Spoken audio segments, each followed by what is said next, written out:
Good evening, friends. Settle in. Let your shoulders relax. Let the air around you soften just a little. Tonight, I'm inviting you into a gentle wander through one of the most unlikely and quietly ingenious creations in human history. But before we drift too far, just take a moment to breathe. If you've dimmed your lights, tucked yourself beneath a cozy blanket, or found that perfect position that makes your pillow feel like a cloud, then you're already halfway to Venice. And if this long, calm journey helps you unwind, you're welcome to tap like and subscribe. Only if it feels right, of course. No hurry. Now, let me guide you into a story that begins not with marble palaces or singing gondoliers, but with silence and mud. Picture yourself standing before a lagoon at dawn centuries ago, long before the glow of street lamps or the hum of boat engines. There's only the whisper of water brushing against reeds and a sky just beginning to brighten with a thin stroke of pink. The air is cool, smelling faintly of salt and wet earth, almost like when you open a window after rain. You feel a little chill, but also that deep, soothing calm that comes with stillness. And this stillness is exactly where Venice began. It always surprises people that the earliest Venetians didn't set out to build a masterpiece. No, not at all. They were mostly trying to survive, fleeing invasions on the mainland during the 5th century. And, well, if you've ever had to improvise shelter as a kid, maybe using couch cushions, blankets, and the mysterious leftover broom in the corner, you know that urgent creativity is its own kind of engineering. The lagoon happened to be a refuge nobody else wanted. Too marshy, too unpredictable, too squishy. Not exactly prime real estate. But to the people seeking safety, those shifting waters felt almost like a protective moat. The mud that swallowed your footsteps, a built-in alarm system. Anyone trying to sneak into your new neighborhood would have to deal with that sticky, knee-deep slosh first. It's funny to imagine someone thinking, yes, this is perfect. We'll build a city right here, while their boots are sinking like bread dough. Yet that's exactly what they did. As you settle deeper into your blanket, imagine how quiet those first encampments must have been. Small clusters of wooden huts perched on whatever bits of dry land could be found.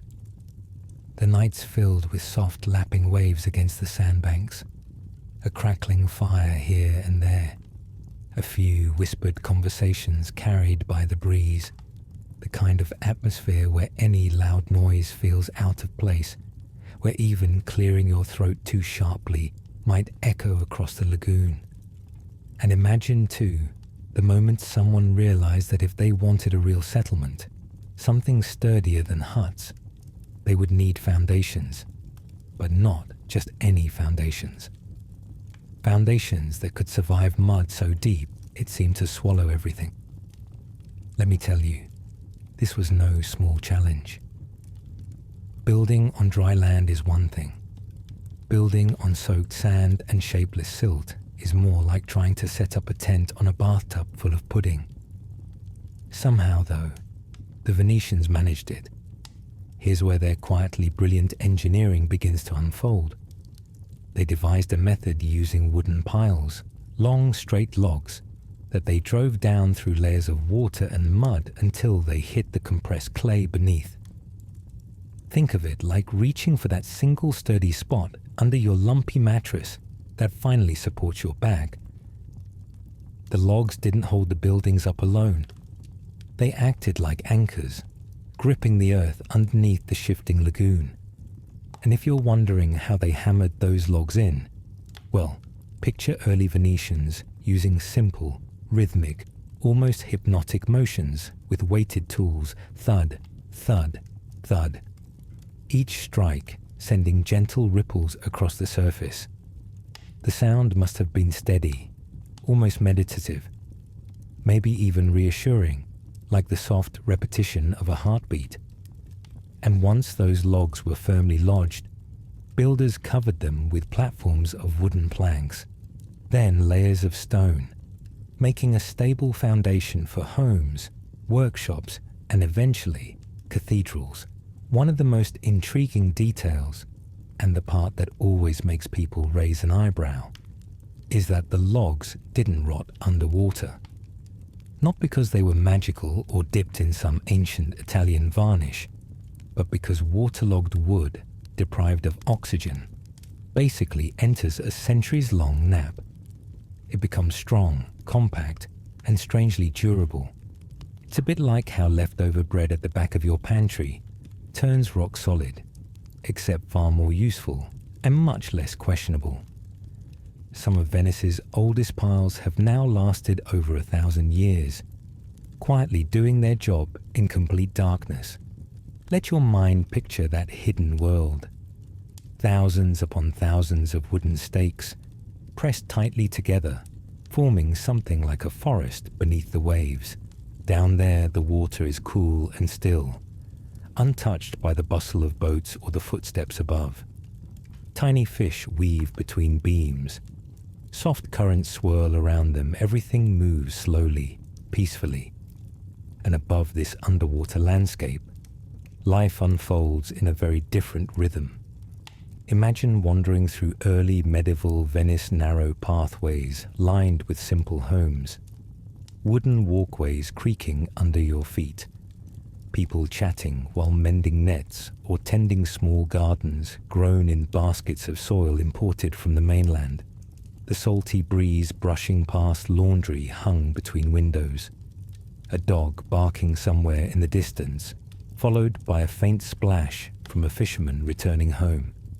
It all feels sleepy, unrushed, and yet, beneath this calm exterior, a quiet ingenuity was shaping every building, every street, every dock over centuries. Venetians refined and expanded their techniques. They learned how to manage tides, how to reinforce structures, how to work with, not against, the lagoon. They created channels that acted like the streets of a liquid city, shaping the flow of daily life. Can you imagine waking up knowing that your commute involves stepping into a small boat, drifting gently across glassy water while the morning sun reflects off the surface in long, wavering golden streaks? It sounds soothing even now. Another detail that often goes unnoticed is how Venetians used a type of stone called Istrian limestone for the parts of buildings closest to the water. This stone, quarried from what is now Croatia, is incredibly resistant to erosion. When you run your hand along it, imagine this softly, you'd feel a cool, dense smoothness, like marble's sturdy cousin. This choice of material wasn't just practical. It helped create that iconic Venetian look. The soft, pale edges that frame canals and shimmer in reflected light. And think about the glow of a lantern at night reflecting off those stones. You're walking along a quiet canal. There's a soft hum of cicadas in the distance, or maybe the faintest clang of a bell from a passing boat. The stones glimmer under the warm lantern light, and the air carries a gentle scent of sea salt. Your footsteps echo lightly, almost as if the city is whispering back. That sense of intimacy, of being wrapped in something ancient and peaceful, is part of Venice's magic. Of course, it wasn't always easy. Tides sometimes rose higher than expected. Windstorms swept across the lagoon with surprising force. Wooden piles needed careful selection and treatment. But Venetians persisted, guided by necessity, creativity, and an oddly harmonious relationship with nature. They engineered not to dominate the environment, but to adapt to it. And perhaps that's why their solutions feel so intentional, so elegant, and, dare I say, so soothing. Let me ask you this. When you imagine a city famous for grand architecture and elaborate festivals, did you ever picture its foundation being entirely invisible, hidden beneath waves, carried on the quiet strength of ancient wood. There's something poetic about it, a city known for its breathtaking beauty that is, at its core, supported by the simplest materials: logs, stones, and mud. Almost a reminder that even the grandest things rest on humble beginnings. Now, as you relax deeper into your space, imagine the slow, steady process of building a home in early Venice families working together, passing stones hand to hand, children ferrying small bundles of reeds or tools, the rhythmic clink of tools against wood, the splash of buckets into the lagoon, the distant call of birds circling overhead. All these sounds blending into a soft, calming tapestry of life. No rush, no sharp noises, just patient work, carried out with quiet determination. At night, those early settlers might gather beside the water, sharing meals of simple fish stews, flatbreads and herbs. The warmth of a small fire flickering against weathered faces, laughter mingling with the soft wind.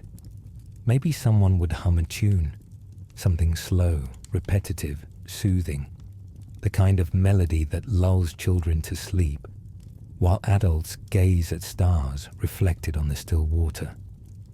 And as generations passed, the foundations grew stronger, more intricate, more expansive. Venice transformed, but always kept that gentle relationship with its watery world. A relationship that feels almost meditative when you think about it. A city floating, not by miracle, but by layers of careful choices and patient craftsmanship. As we drift toward the close of this first chapter, imagine yourself standing once more at the edge of the lagoon at dawn, the soft pink glow returning, the faint rustle of reeds, the water rippling as though stirring from its own sleep. Beneath your feet, far below the surface, thousands of wooden piles hold steady, silently supporting centuries of stories. And as we step away from this moment, let your thoughts soften. Let the images linger like gentle waves fading into the shore. Because now, we're ready to glide deeper, to explore the hidden wooden world beneath the water in the next chapter. Good evening again, my friend. Or perhaps by now, you've already begun to drift a little, feeling that gentle heaviness behind your eyes, the kind that comes only when a story is wrapped around you like a soft blanket. If you're still awake, just adjust your pillow, loosen your jaw, and let your breath fall into an easy rhythm. Tonight, we're continuing our quiet wander through Venice, not the Venice of gondolas and postcards, but the one that lives invisibly below the waterline, where a hidden forest of ancient timber holds the entire city aloft. Now, let me guide you into this next chapter. Imagine for a moment you are gliding across a calm, misty canal. The air is cool, carrying the faint scent of seaweed and the earthy sweetness of damp wood. Your hands rest gently on the sides of a small wooden boat, one that rocks softly with each ripple. The sky above you is grey-blue, like the underside of a dove's wing, and the water below reflects that same muted glow. Everything feels slow, peaceful, as if the city itself is still stretching from a long sleep. All we're going to do now is slip beneath the surface, at least in our imagination. So close your eyes, if they feel heavy enough, and picture the world hidden below your boat. This is where Venice keeps its greatest secret, an entire forest beneath the sea.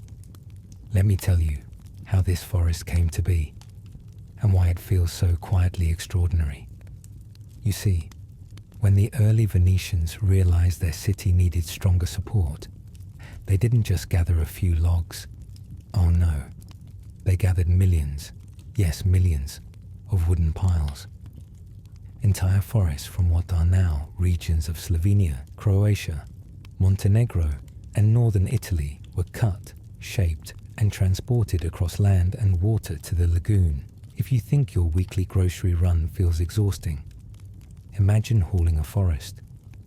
And yet, despite all that labor, the placement of each log was done slowly, methodically. Builders drove each piece deep into the ground with steady, repetitive motions, almost like tapping a drum in a calm, unhurried rhythm. Thud, thud, thud. Each strike sending vibrations through the water and mud, each one settling the wood deeper into place. It must have been one of the most soothing construction noises ever created. Nothing jarring, nothing harsh. Let's descend further.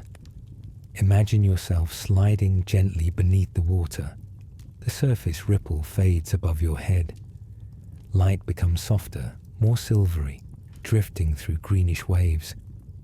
And soon shapes begin to appear. Hundreds of vertical silhouettes rising from the lagoon floor. Some are smooth, others have grown textured over centuries. Barnacles cling to their sides like tiny decorated buttons. Small fish flicker between them like sparks of silver. The temperature down here is cool and steady, a constant chill that preserves the wood. You might think wooden piles would rot in such conditions, but the lagoon keeps them in a perfect balance. Waterlogged, oxygen-starved, and wrapped in fine silt. It's like placing them in nature's slow freezer. Time moves differently down here. Centuries pass above while the wood remains still, patient, unfazed. Some piles have stood since around 1000 CE, older than entire kingdoms. I always imagine the silence beneath Venice as a deep, velvety hush, broken only by the muted pulse of distant tides. Everything moves with the gentleness of a lullaby. Even the currents that weave around the piles behave like sleepy dancers, swirling in slow spirals. If you listen closely, I imagine you might even hear a faint creaking, wood shifting imperceptibly, like an old house settling for the night. Now, draw your focus to the logs themselves. These weren't just any logs. Venetians selected hardwoods like oak, larch, elm, and alder. Trees known for their strength and resilience. It's almost poetic to think of these forest giants, once reaching toward the sun, now standing upside down beneath the water, their roots replaced by stone platforms and grand palaces. And yet, even in this strange environment, they hold firm. They don't fight the water, they harmonize with it. Let me paint a picture of how those logs arrived here. Imagine long caravans of timber sliding downriver, guided by workers who shouted instructions that echoed faintly between valley walls. The rivers carried the logs toward the sea, where ships transported them to the Venetian lagoon. Workers unloaded them carefully, log after log, stacking them like giant pencils waiting to be sharpened. Then came the installation. Builders used wooden frames, ropes, and pulleys to position each log vertically. A team would gather around, lifting a weighted hammer device known as a pile driver. And then, thud, thud, thud. Each descending strike echoed across the lagoon, mingling with the cries of seagulls and the soft lap of waves. If you closed your eyes while listening, the rhythm might lull you into a trance. Now, imagine the mesmerizing coordination required to place 100 piles, 1,000 piles, tens of thousands for a single building. Some grand structures even sit on over 1 million piles. It's almost like assembling a giant wooden puzzle beneath the water. One where every piece must be aligned, spaced, and sunk to perfection too loose, and the structure above might shift over time. Too tight, and the piles could crack under pressure. But Venetians understood their materials the way a baker understands dough. They could tell, by sound alone, if a log had reached the proper depth. A hollow knock meant the log was floating too freely. A firm, resonant thud told builders the pile had met the solid clay below. There's something comforting about the idea that human hands, guided by simple sensation, crafted the very bones of this extraordinary city. Let me ask you, can you imagine these workers pausing between shifts, wiping sweat from their brows, their clothes smelling faintly of brine and timber? Maybe they stood at the edge of the lagoon at sunset, watching light shimmer across the water like melted gold. Maybe they shared bread, cheese, or roasted fish, eating slowly while the cool evening breeze wrapped around them. After hours of rhythmic work, the quiet must have felt like a blessing. And beneath their feet, the forest they built slowly formed, a forest turned upside down, submerged in darkness, holding up not leaves, but entire buildings. Let your mind drift momentarily to the Rialto area, one of the first major centers of Venice. Beneath its structures lies a dense bed of wooden piles, about as thick as the trees in a genuine forest, if you could walk among them, which, in our imagination, you can. You'd find yourself navigating through rows of slender trunks, each standing straight, each frozen in place. Your footsteps would be soundless in the water. Small shell creatures would cling to surfaces like delicate ornaments. The piles would stretch upward into dimness, where they meet layers of stone and brick forming the city above. There is something deeply soothing about this hidden architecture. Perhaps it's because it reminds us that strength doesn't always roar. It can also stand quietly, unnoticed, doing its job without complaint. Venice's underwater forest is the ultimate example of quiet strength. Now let me give you a small historical anchor, just enough to ground this sleepy journey.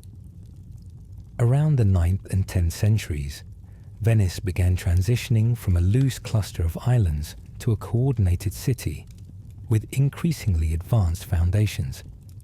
Around this time, the use of larch wood became especially common. Larch is resistant to decay, even more so when submerged.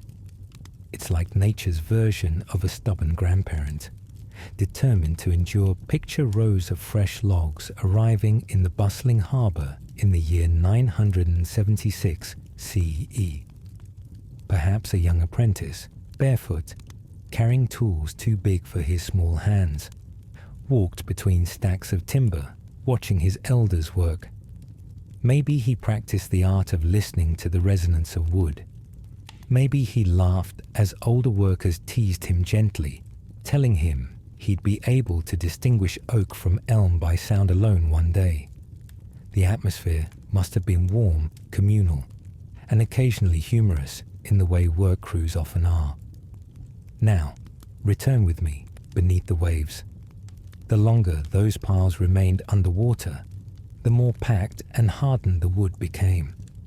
Over centuries, minerals in the lagoon began to filter in, slowly petrifying portions of the timber, not fully, but enough that the piles began to mimic the density of stone. Here, in this cool underwater world, wood transforms quietly, patiently, into something stronger. As you follow these images, perhaps your breath has slowed. Perhaps your body feels heavier, almost like you're sinking slowly into a soft mattress. If so, just let the sensation deepen a little. You're safe. And the forest beneath Venice is a peaceful place to drift your thoughts toward. Imagine brushing your fingertips across one of the wooden piles. It would feel cool, smooth in some places, rough in others. Thin layers of silt cling to the surface, slipping through your fingers like powdered silk. Small snails inch along the wood, leaving delicate trails like cursive handwriting. Occasionally, a curious fish darts past, pausing as if to observe you before disappearing again into the dimness. And above this entire submerged world, life continues quietly. People stroll across stone bridges. Laundry flutters gently from windows. Gondoliers hum soft tunes. The smells of baking bread Simmering tomatoes and briny air drift together. None of them think about the enormous wooden forest beneath their feet, not because they don't appreciate it, but because it has always been there, faithfully holding everything up. A silent companion. As we near the end of this chapter, imagine rising slowly from the underwater forest until you break the surface. The cool air brushes your face. A calm canal surrounds you. The world above feels lighter, almost floating. And now, we drift toward a new scene, a new layer of Venice's hidden brilliance. Let your thoughts remain soft as we prepare to explore how the Venetians didn't just build a city on water. They learned to guide it, tame it, and dance with it. Good evening again, my friend.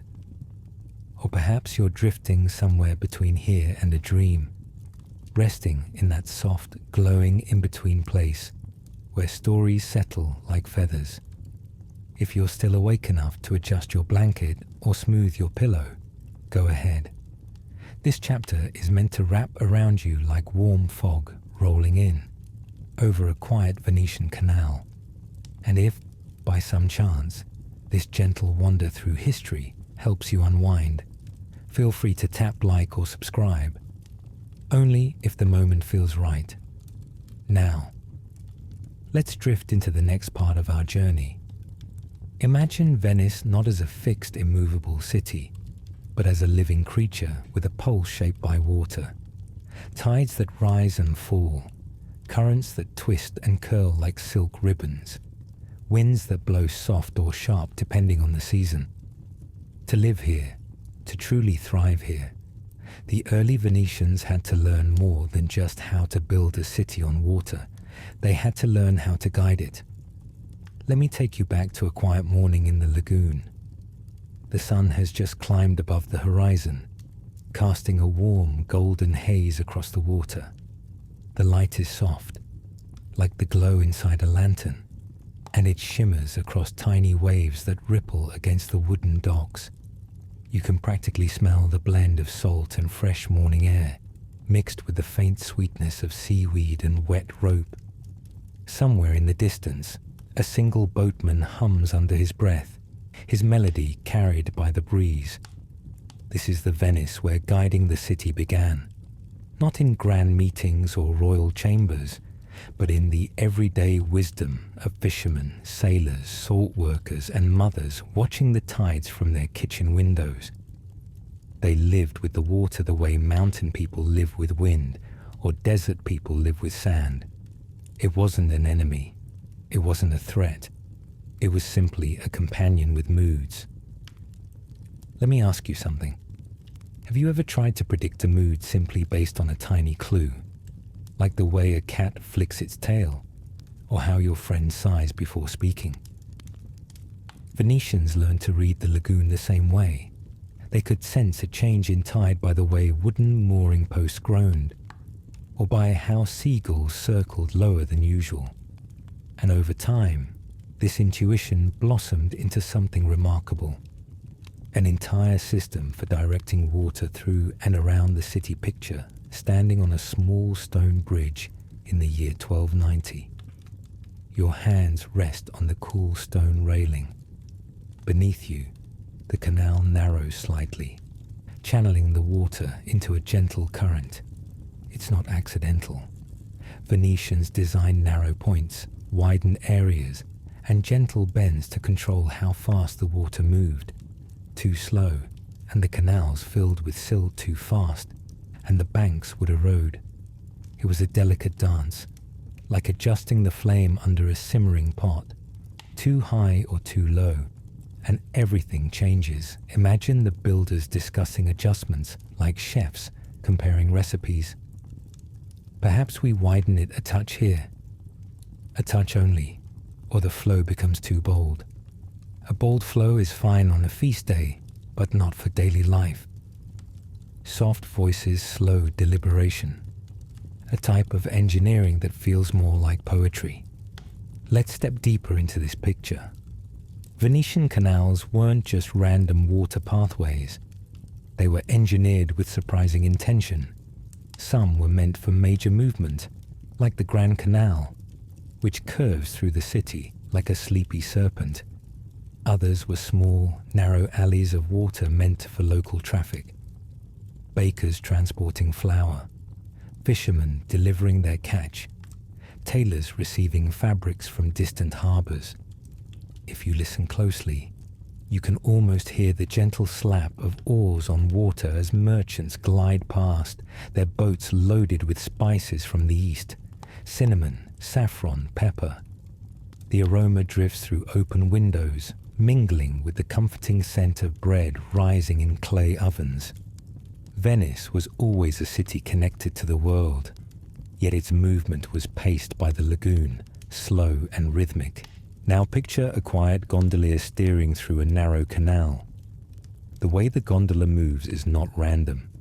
It's designed with careful asymmetry, so that one person can steer the entire vessel with a single oar. That iconic tilt. Not a flaw, a genius adaptation. Every stroke glides the boat forward with a whisper. No splashing, no turbulence. Just smooth, almost meditative motion that mirrors the calm heartbeat of the city itself. As you imagine this, perhaps your breath has slowed. Gondolas tend to have that effect on people, even in thought. But guiding Venice wasn't only about steering boats. It was about negotiating daily life with ever-changing tides. Picture a homemaker in the 1400s, leaning out her window, one of those charming windows draped with hanging herbs, watching water levels. If the tide was high, she might move her baskets of vegetables a bit higher, or call out to her neighbor in a soft, sing-song voice. Attenzione, the water is creeping today. Maybe her neighbor would laugh lightly, shrug and say, "It always creeps on Thursdays." A bit of playful logic, but not far from the truth. Venetians even named predictable tides aqua alta when the water swelled unexpectedly high, and aqua bassa for the opposite. These weren't catastrophes. They were seasonal moods, woven into daily conversations like weather small talk. Let me tell you something charming. Early Venetians kept simple water markers, wooden sticks or notches carved into stone walls, to track patterns over generations. A grandfather might show his granddaughter a faint scratch near the bottom step of a canal-side staircase and say, "That was the tide in the year 1180. Your grandmother was just a child." Tiny stories preserved in the rise and fall of water. Now, drift with me into a different kind of guidance. How Venetians directed Silt was the city's perpetual guest, always arriving, never leaving. If left alone, it would choke canals, making them shallow enough to walk through, though not quite shallow enough to be useful. So Venice developed a routine of guiding sediment out of the city using tidal flows. Imagine teams of workers, fondamenta maintainers, using long wooden poles to gently stir and coax silt toward the deeper channels where tides could carry it away.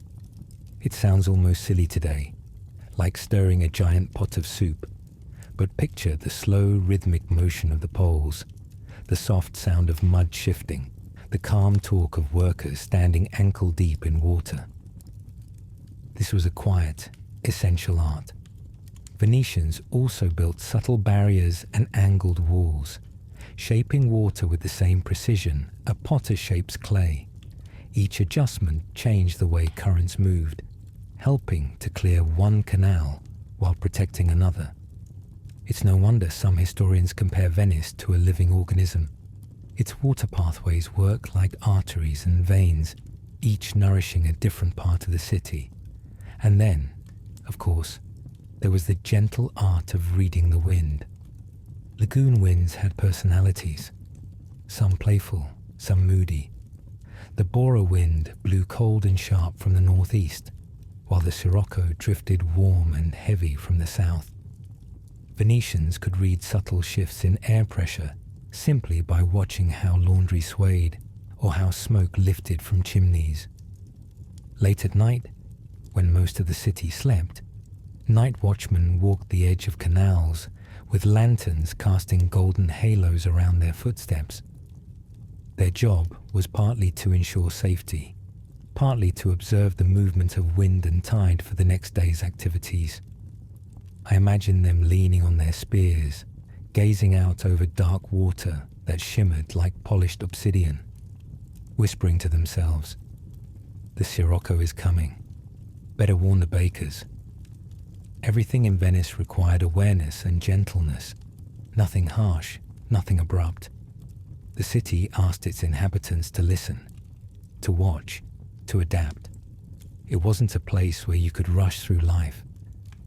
If you tried to move too quickly, the water reminded you to slow down. If you tried to resist, the tide gently pushed back. Let me give you one small historical anchor here. By the 14th century, Venice had developed an official system of tidal observation, allowing merchants, sailors, and residents to predict water levels with surprising accuracy. Their logs, written in beautiful, looping handwriting, still exist today. They're filled with phrases like, "The tide behaved calmly this morning," as if the lagoon were a polite guest. Imagine dipping your hand into the water now. It's cool, silky, sliding between your fingers. The surface ripples outward like a sigh. You can feel the faint pull of the current, steady and reassuring. It's the same pull Venetians felt for over 1,000 years. The same rhythm that guided their routines, shaped their buildings, and softened their evenings. Life here has always been a partnership with water. And that partnership is gentle, attentive, almost meditative. Venice didn't tame the lagoon. It learned to dance with it. As this chapter draws to a close, imagine yourself stepping off a quiet bridge and walking along a narrow stone passageway. The lanterns cast warm pools of light on the damp stones. The air carries a faint, briny sweetness. Behind you, the canal whispers against the walls, guiding the city just as it always has. And now, let your thoughts drift softly toward our next story. Bridges, boats, and the softly echoing streets above the water. Good evening again, my drifting friend. Whether you're still awake, half asleep, or floating somewhere delightfully in between, I'm glad you're here. Before we wander deeper into Venice's quiet heart, take a gentle breath. Let your shoulders loosen. Let the weight of the day slide away like a gondola gliding beneath a bridge. And if this calm storytelling keeps you company tonight, you're always welcome to tap like or subscribe. Only if it feels natural, never rushed. Now, let's take a slow nighttime walk through the Venice that hums just above the waterline, where bridges arch like sleeping cats, where boats move with the hush of a lullaby, and where narrow streets gather echoes like soft secrets. Imagine you're stepping onto a small stone bridge at dusk. The sun has dipped behind the terracotta rooftops, leaving a warm afterglow that reflects in the water below. The stones beneath your feet are cool and slightly uneven, the kind of surface that has carried centuries of footsteps. Venetian bridges aren't towering landmarks. They're gentle arches, humble and elegant, designed for wandering rather than hurrying. As you stand on this bridge, your hand resting lightly on the smooth stone railing, you can hear the soft lap of water below, brushing against the banks in a rhythm that feels almost like breathing. A gondola drifts underneath, its glossy black hull slicing through the water with hardly a sound. The gondolier moves with slow, practiced grace. Each stroke of the oar is long, quiet, almost meditative. If you listen closely, you might hear him humming a tune under his breath. Not an opera, not a performance, just a simple, wandering melody meant to keep his movement steady. And as you watch him disappear beneath the next bridge, ask yourself, how many times have boats glided under this very spot? Hundreds of thousands, millions. This bridge, like so many in Venice, is one of over 400, each serving as a gentle connector between islands, families, and centuries. Let me tell you a little secret about Venetian bridges. Most of them weren't built with railings in the early days. Yes, really. People crossed them without anything to hold on to. But because the arches were shallow and the walkways wide enough, the crossings felt secure, almost like strolling over a slightly raised garden path. Only later did railings become common, adding to the charm and safety of the city. Imagine crossing one of those early bridges late at night. The moon reflects in the canal below, turning the surface into rippling silver. Your footsteps echo softly, tiny taps that bounce between the narrow walls. On nights like this, the city becomes a dreamscape. Sound behaves differently here. It doesn't travel far. It curls around corners and lingers like perfume. Now let's step off the bridge and wander into a narrow street. One of those charming passages where the walls almost pinch inward, as if sharing a private conversation. You run your fingertips lightly along the plaster, feeling the coolness.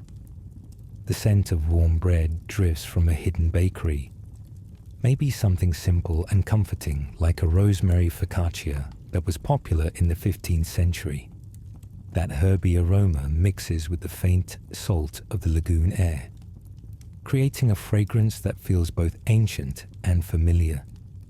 As you walk, you hear gentle echoes of life behind shuttered windows. A family sharing dinner, clinking bowls softly, someone playing a lute or a modest little mandolin. Maybe an elderly man clearing his throat before telling a story to a grandchild. The sounds aren't loud. They're like whispers slipping through cracks in time. And here's a detail that always makes me smile. Venice was once filled with calli, narrow alleyways so thin that you and another person had to negotiate who would pass first. Picture two neighbors meeting in such a corridor at sunrise, both holding baskets, one filled with vegetables, the other with freshly laundered linens, and both laughing softly as they step sideways, trying to make room. It's a kind of gentle choreography, a dance learned over generations. Now, let's return to the waterways. Boats were not just transportation here. They were extensions of Venetian identity. The gondola, for example, evolved into its iconic shape by the 1400s. But did you know it once came in multiple colors? People painted their gondolas with bright pigments, reds, greens, even deep purples. It wasn't until a strict sumptuary law in the 1600s required them to be black to limit extravagance that gondolas took on the sleek, elegant look we admire today. I imagine some Venetians muttered about it. Black, all of them. But I just bought plum-colored cushions. But the city embraced the new standard, and the gondola became the quiet icon we know. Imagine stepping into one now. The gondola shifts gently beneath you, rocking just enough to remind you that you're floating. The cushions are soft, thick enough to make you feel enveloped. The gondolier stands behind you, poised like a conductor guiding a gentle orchestra of water. He pushes off with one long, fluid stroke, and the boat glides forward, smooth as silk. The air around you carries faint, layered scents. The mineral tang of wet stone, the sweetness of distant pastries, and the soft musk of old wood. Every sound is amplified in the calm. The quiet dip of the oar, the distant murmur of voices, the flutter of wings as pigeons settle on rooftops as you glide. You pass under another bridge, an older one, perhaps built around the early 1300s. Its bricks are worn, softened by centuries of breeze and rain above you. The underside of the arch feels close enough to touch. You hear the slight echo of water against its base, creating a soothing rhythmic slap. Have you noticed something? Venice's bridges aren't just architectural wonders, they're storytellers. They remember footsteps from every century, storing faint vibrations the way old books store whispered words. You might walk across the same stone that Marco Polo crossed, or a fisherman carrying his catch, or a poet lost in thought. The stones don't distinguish. They simply hold. Now imagine drifting into one of the quiet sestieri, the districts of Venice, perhaps Cannaregio or Santa Croce. The streets here are softer, quieter, less crowded. The canals narrow into intimate ribbons of water where boats pass like whispers. Lanterns glow from iron hooks on the walls, casting amber reflections that shimmer gently on the surface below. You see a small workshop glowing with warm candlelight. Inside, a craftsman carves wood with slow, deliberate movements, shaping an oar or maybe a decorative prow for a gondola. One of those iconic ferro pieces with smooth metal curves. The shavings curl onto the floor like tiny wooden ribbons. He works slowly, humming a tune from his youth. It's a gentle, everyday scene, yet filled with centuries of tradition. As you continue walking, you might pass a small stone courtyard, paved with irregular slabs, softened by moss. A well stands in the center. These wells once collected rainwater, filtering it through layers of sand and stone into hidden cisterns. People gathered here daily, filling clay jugs, chatting softly as they waited their turn. Imagine the soft scrape of pottery against stone, the light chatter of neighbors, the cool shade offered by a fig tree spreading leafy branches overhead. In the evening, the courtyards fill with a different soundtrack, a distant dog barking, a baby cooing, shutters closing with soft thuds, and the comfortable hush of a community settling into night. The acoustics of Venetian courtyards create a dreamy echo, as if even simple noises are wrapped in velvet. Now let's wander toward the Grand Canal, though gently, as if strolling through a memory.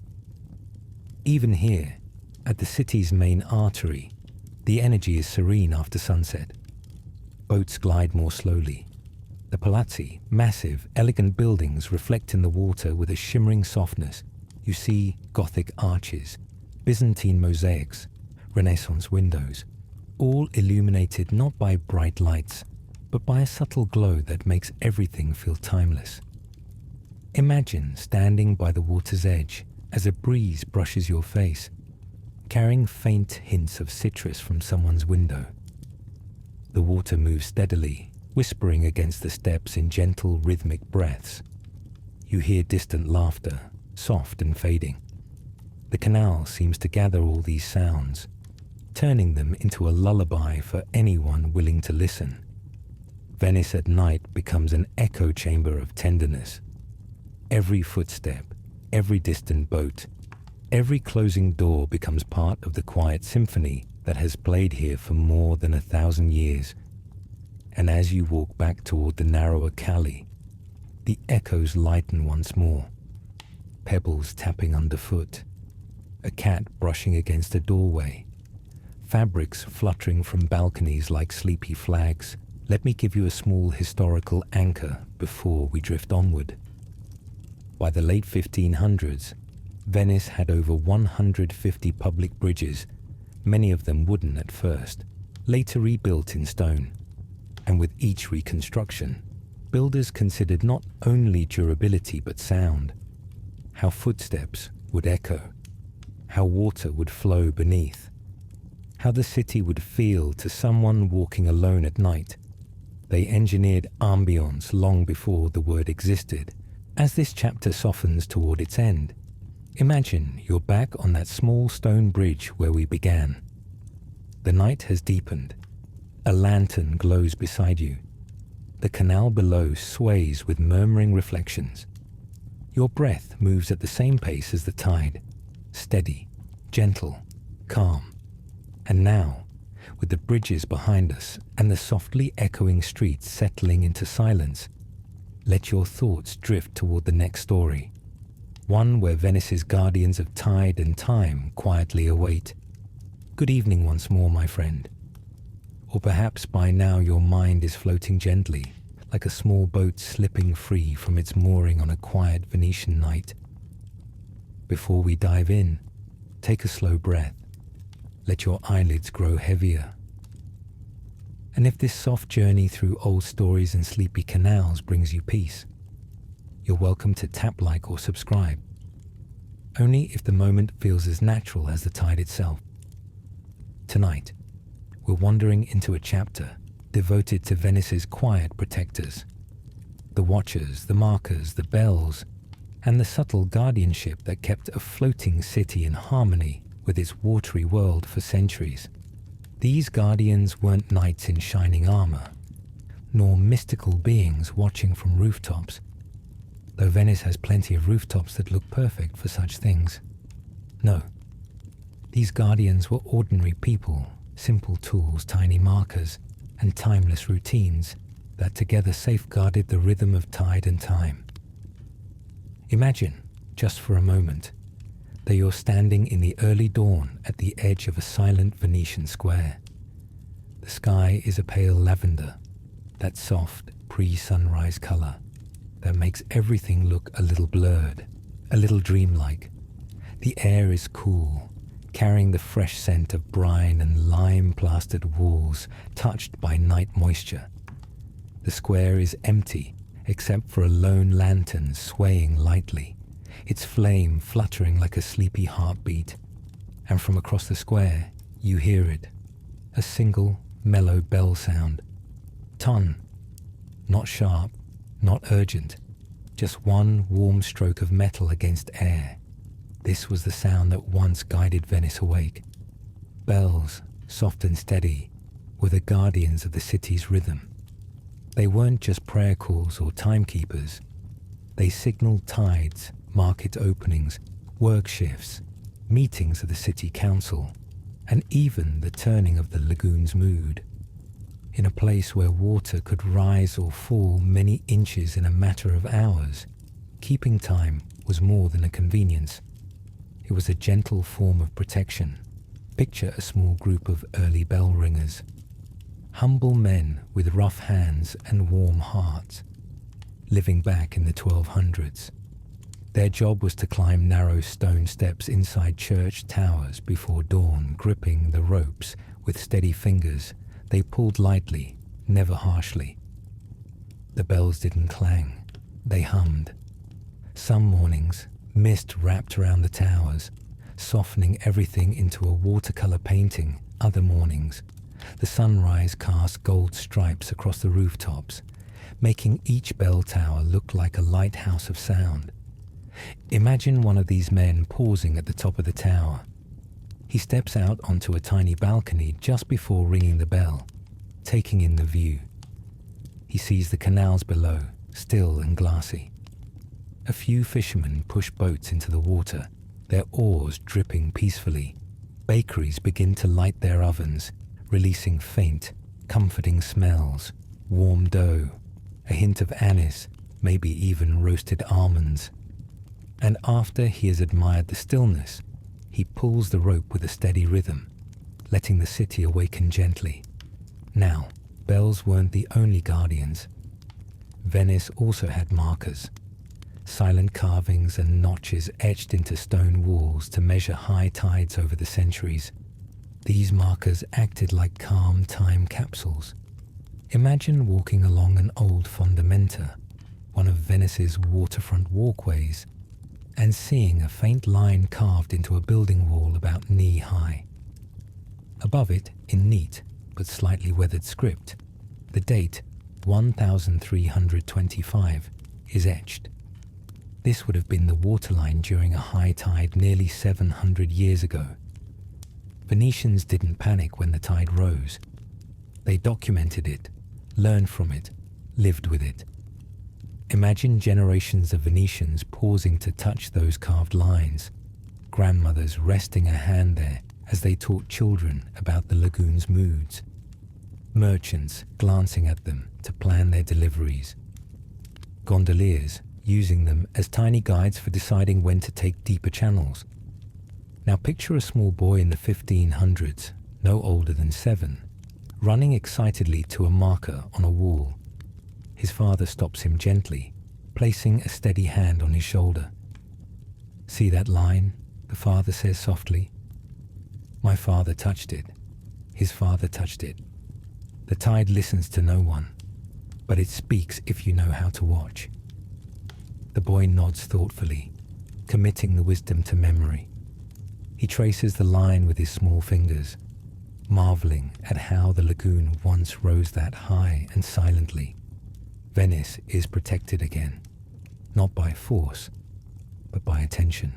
Then there were the tide watchers, real people whose job, from the 14th century onward, was to monitor the lagoon's behavior. These watchers would rise before dawn, carefully observe water levels, winds and currents, then record their observations in small notebooks. The pages were filled with soft ink strokes, tiny numbers, little sketches, notes like "the tide behaved gently today," or "south winds brought higher water, expect movement this evening." Imagine one of these watchers, a kind-eyed man in a simple wool cloak, standing on a wooden platform extending over the water. He leans slightly to touch the edge of the canal with a long measuring rod.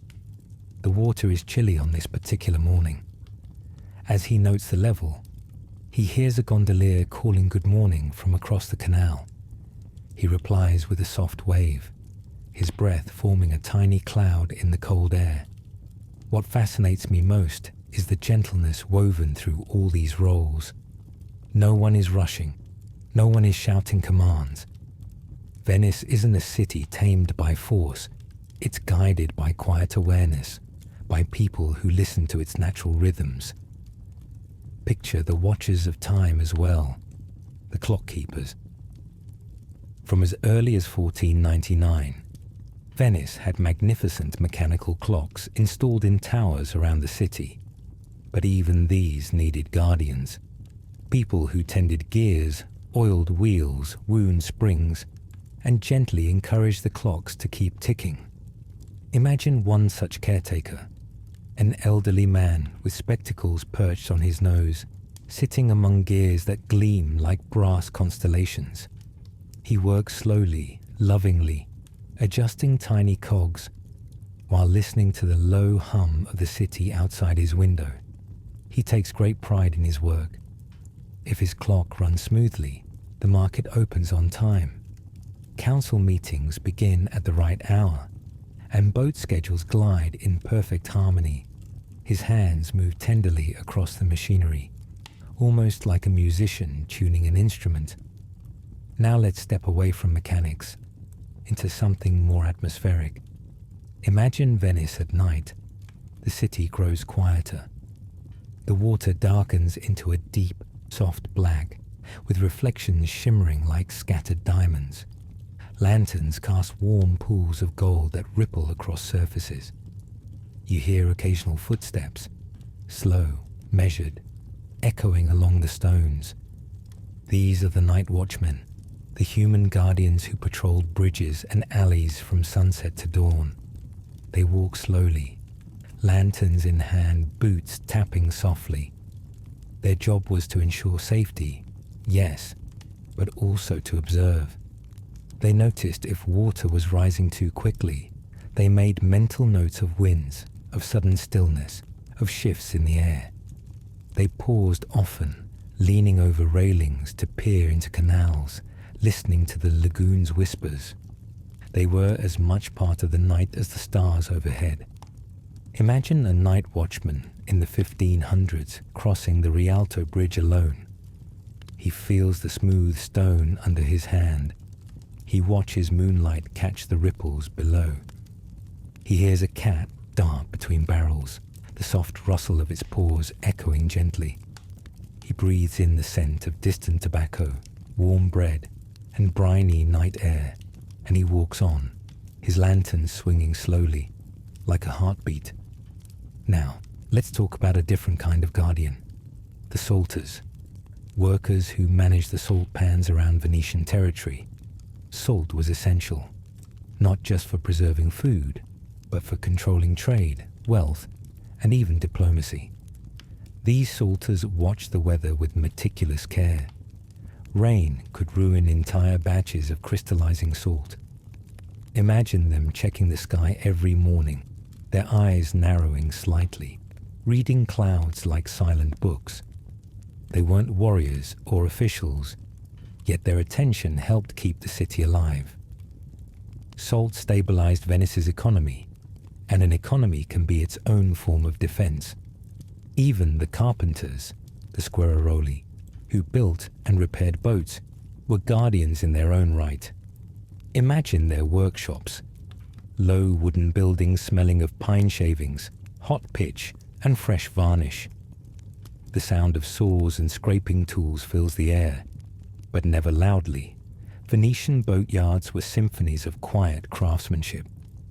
The men here worked slowly, shaping the future guardians of the canals, gondolas, fishing boats, transport vessels, all essential for keeping life flowing peacefully now. Imagine something quieter still. The guardians who never spoke a word. The stones, the pillars, the wooden piles beneath the city. Everything, every bridge, every foundation was designed with mindfulness for the tides. It's almost spiritual how Venetians blended architecture with nature. One fascinating detail: many stones near the waterline were carved with tiny grooves. These weren't decorative. They allowed water to flow more smoothly, reducing erosion. Imagine a stonemason carving those grooves by hand, listening to the soft slap of the tide while shaping each line. As we drift toward the end of this chapter, imagine you're standing once more at the edge of a canal, watching the water sway like a giant lullaby. You're surrounded by guardians, bells, markers, gentle workers, quiet tools, all holding Venice together in a soft embrace. Above you, a bell rings again, not loud, not hurried, just a single, peaceful note guiding the city through another hour. The tide shifts, the moon glows, the water hums, and Venice keeps breathing. Now, let your thoughts drift as we move toward our next chapter, deeper into the wooden underworld of the city, where centuries of stories sleep in shadows beneath the waves. Good evening again, my friend. Or maybe by now, you're drifting so softly that even the edges of your thoughts feel like they're wrapped in velvet. If your breathing has slowed, if your blanket feels a little heavier, a little warmer, that's perfect.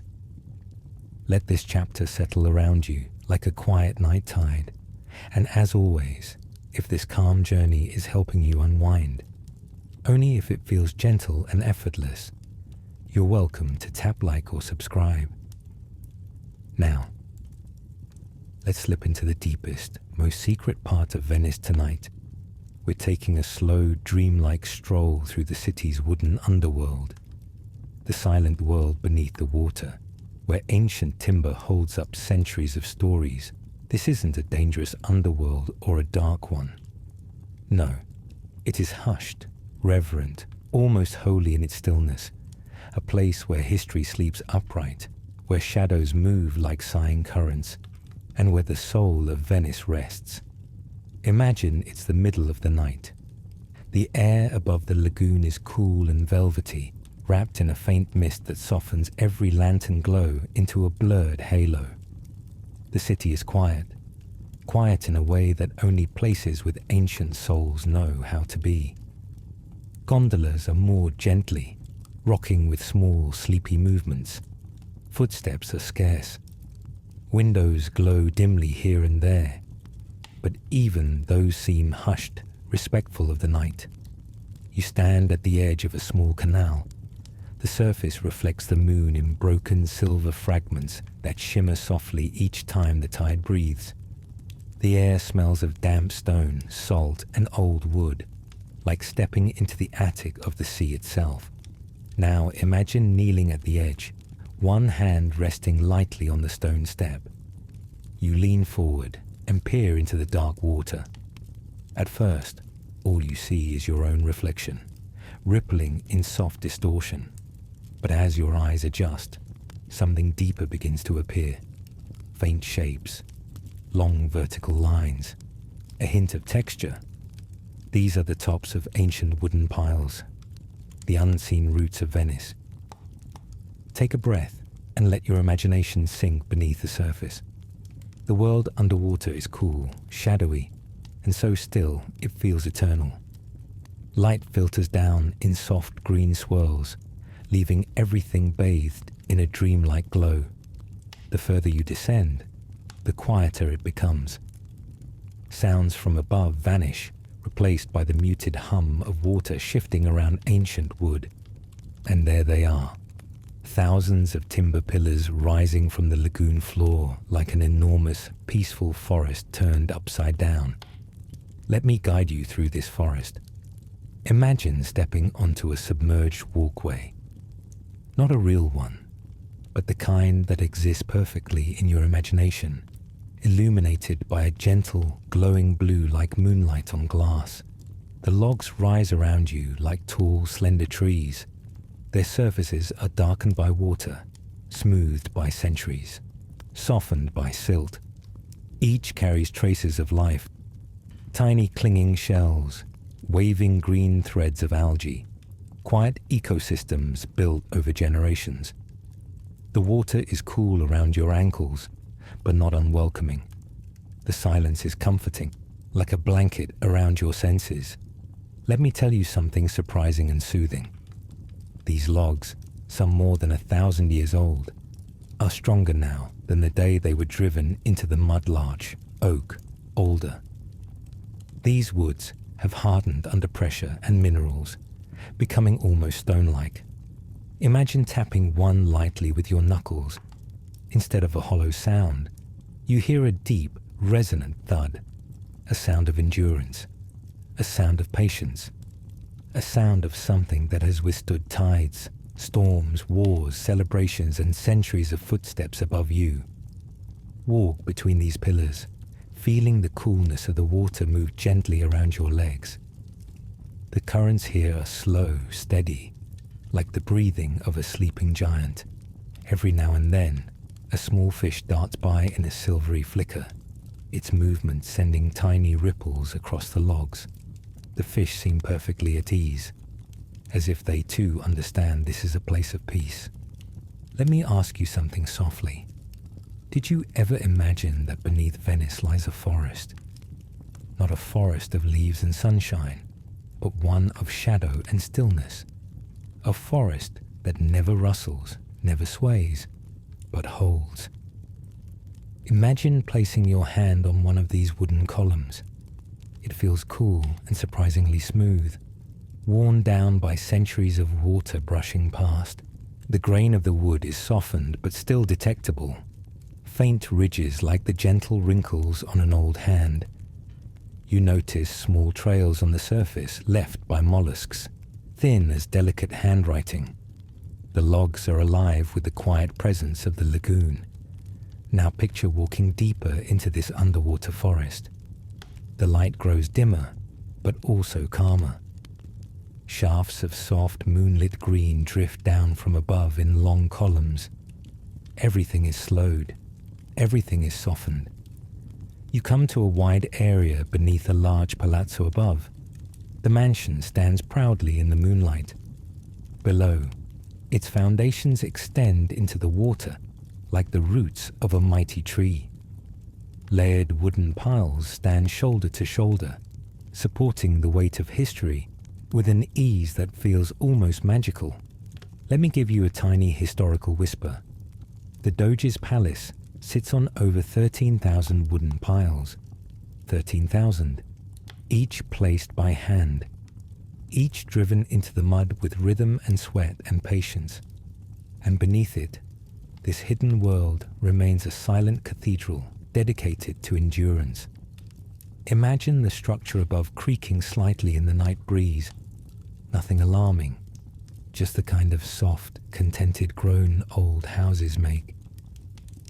The sound drifts down through the wood, vibrating faintly through the pillars.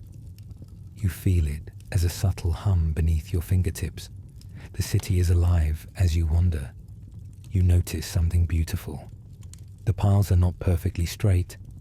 Some lean gently, others curve slightly.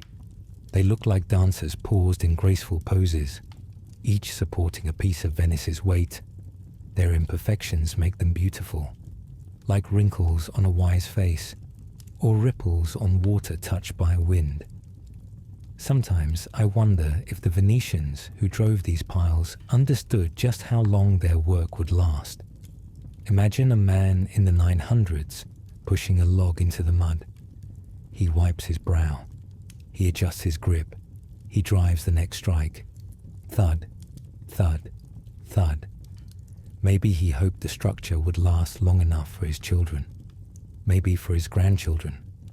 But could he imagine a world more than 1,000 years later still standing on what he created? Our walk continues. Imagine a faint glow ahead. A lantern? No, just your imagination creating gentle light to guide you. It shimmers across the water, illuminating intricate patterns of currents swirling between the pillars. The water moves like silk being folded and refolded in slow motion. Each swirl captures a tiny flicker of reflection, like starlight trapped beneath the waves. You hear small sounds, not loud, not startling. The soft creak of wood adjusting, the distant murmur of water against stones, the faint clicking of shellfish shifting, perhaps even the sleepy call of a night heron somewhere above the surface. All of it blends into a soothing underwater lullaby. Now imagine emerging into a cavern-like space where the piles are arranged in perfect rows, like an ancient underground hall. This could be beneath a church or a grand square. The piles reflect in the water below, creating mirrored columns that stretch endlessly in both directions.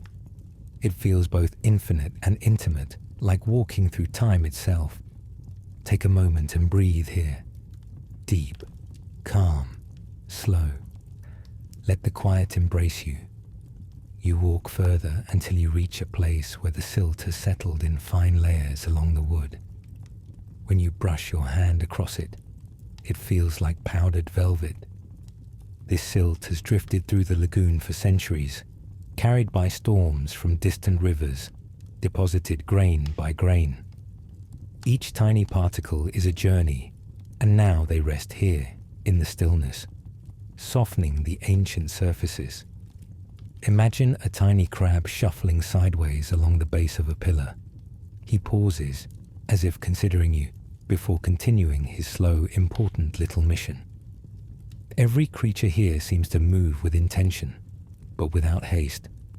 And above this wooden underworld, life goes on. Couples stroll across bridges. Bakers prepare dough for the morning. Gondoliers wipe down their boats, but none of them hear this world beneath their feet. Not because it isn't important, but because it is constant, quiet, dependable, like a heartbeat. In this hidden forest, centuries are nothing. Storms come and go. Empires rise and fall, but the pillars remain, standing in the cool, dark calm. Imagine slowly rising now, drifting upward through the water like a bubble carried by a soft current. Light sharpens, turning from green to silver. The surface ripples as you break through.